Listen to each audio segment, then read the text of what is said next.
Chief of army staff general Syed Asim Munir نے کہا کہ وہ افراد جو معاشرے میں مایوسی پھیلانے کی ناکام کوشش کر رہے تھے تمام سٹیک ہولڈرز کی اجتماعی کوششوں سے شکست کھا چکے ہیں۔ آرمی چیف کا کراچی کا اہم دورہ۔ آرمی چیف نے کراچی میں تاجر برادری سے ملاقات کی اور ان سے خطاب کیا۔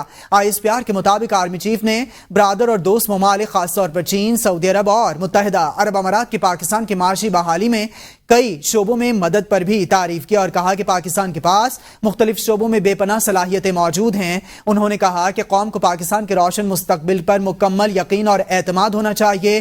پاکستان اللہ کے حکم سے اپنے حقیقی مقام تک پہنچے گا۔ آرمی چیف نے کراچی کی کاروباری برادری سے بھی ملاقات میں ملک کے اقتصادی ترقی میں ان کے کردار کو سراہا، جبکہ شرکاء نے SIFC کی کارکردگی کی تعریف کی اور ملک کی معیشت میں مثبت پیش رفت کو سراہتے ہوئے کہا کہ SIFC مزید معاشی ترقی کے لیے سازگار ماحول فراہم کر رہی ہے۔ آرمی چیف نے وفاقی اور صوبائی حکومتوں کی جانب سے تمام اقدامات کی حمایت کے لیے کیے جانے والی کوششوں کی تعریف کی۔ پاکستان کی خوشحالی کے بارے میں کبھی نا امید نہ ہوں، آرمی چیف کی جانب سے کہا گیا۔ مایوسی پیدا کرنے کی کوشش کو اجتماعی کاوشوں سے شکست دینی ہے۔ پاکستان مختلف شعبوں میں غیر معمولی صلاحیت رکھتا ہے۔ آرمی چیف کی جانب سے کہا گیا پاکستان اقوام عالم میں اپنا جائز مقام حاصل کرنا چاہتا ہے۔ پاکستان کی خوشحالی کے بارے میں کبھی بھی امید نہیں چھوڑنا۔ آرمی چیف نے یہ بھی کہا کہ مایوسی پیدا کرنے کی کوشش کو اجتماعی کاوشوں سے شکست دی گئی۔ پاکستان مختلف شعبوں میں غیر معمولی صلاحیت رکھتا ہے۔ سلمان نقوی ماہر معیشت ہمارے ساتھ لائن پر موجود ہیں۔ جی سلمان نقوی، کراچی کا اہم دورہ سامنے آیا ہے آرمی چیف کا اور انہوں نے خطاب میں کئی اہم باتیں بھی کہی ہیں۔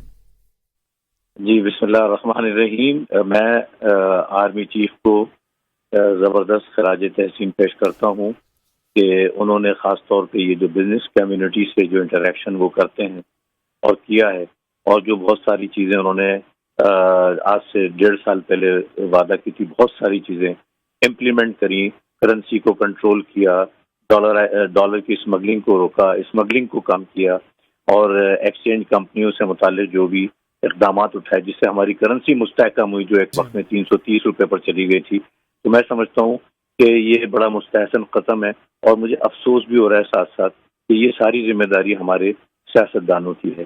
یہ سارے کام سیاستدانوں کے کرنے کے ہیں۔ ہم انہیں ووٹ اور نوٹ اسی لیے دیتے ہیں کہ وہ آ کے ملک سنبھالیں، ملک چلائیں، اور مگر سیاستدان ہمارے ملک کے عجیب و غریب راستے پر ہیں۔ ایک جماعت جو ہے وہ تو 9 مئی پر پھنس گئی ہے، اور ایک جماعت جو ہے وہ 8 فروری پر پھنس گئی ہے۔ ملک کی تعمیر اور ترقی، معیشت کی خوشحالی، اس سے انہیں کوئی لینا دینا نہیں، کوئی مطلب نہیں، جس سے عوام الناس کا براہ راست واسطہ ہے۔ اور میں خراج تحسین پیش کرتا ہوں آرمی چیف کو، اور انہوں جس طرح وہ دلچسپی لیتے ہیں ملک کی معیشت میں، ملک کی معیشت کے لیے بہتر اقدامات کر رہے ہیں، اور ہمارے تاجر برادری کو بہت زیادہ اعتماد ہے آرمی چیف پہ، اور اعتماد ہی آرمی چیف پہ ہے۔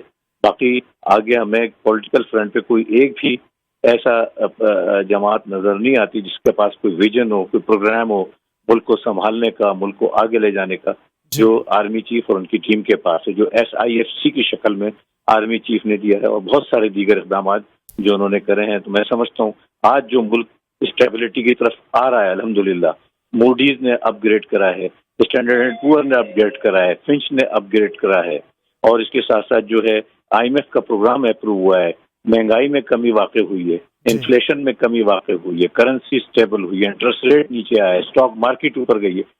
بہت بڑا کردار ہے آرمی چیف کا، میں خراج تحسین پیش کرتا ہوں۔ اچھا سلمان نقوی صاحب، آپ نے وقت دیا اپنا، اس کا ہم شکریہ ادا کرتے ہیں۔ آپ ماہر معیشت ہیں، آپ نے کہا کہ آرمی چیف کا یہ کردار نہیں ہے کہ وہ آ کر سیاستدانوں کا کام کریں، اور انہوں نے یہ کیا تو ان کے ہم شکر گزار ہیں۔ سیاستدانوں کی آپ نے بات کی کہ ہم انہیں ووٹ دیتے ہیں، ہم انہیں نوٹ دیتے ہیں، تو آپ سیاسی تناظر میں اس کو کیسے دیکھ رہے ہیں؟ SIFC جو ہے وہ اپنا کردار ادا کر رہی ہے، آرمی چیف آ کے کراچی میں میٹنگز کر رہے ہیں، پاکستان کی معیشت کو، سیاست کی طرف آپ کیسے دیکھتے ہیں؟ جی میں بہت اچھا دیکھا ہوں، یعنی میں نے تو بتایا کہ سیاسی تناظر سے مراد یہ ہے کہ میں سمجھتا ہوں سیاستدانوں کو سبق لینا چاہیے کہ جو کام ان کے کرنے کے ہیں، جو انہیں کرنا چاہیے، بھلے وہ اپوزیشن میں ہو یا حکومت میں ہو، یہ ان کا فرض ہے۔ بنیادی چیز معیشت ہے بھائی۔ ہم سیاسی جماعتیں بناتے اس لیے ہیں کہ وہ ملک کو سنواریں، روزگار دیں، ترقی دیں، خوشحالی دیں۔ ہمارا ملک ابھی، ہمارے عوام کا کیا حال ہے اس وقت، روزگار کا کیا حال ہے، سب کو پتہ ہے۔ انتہائی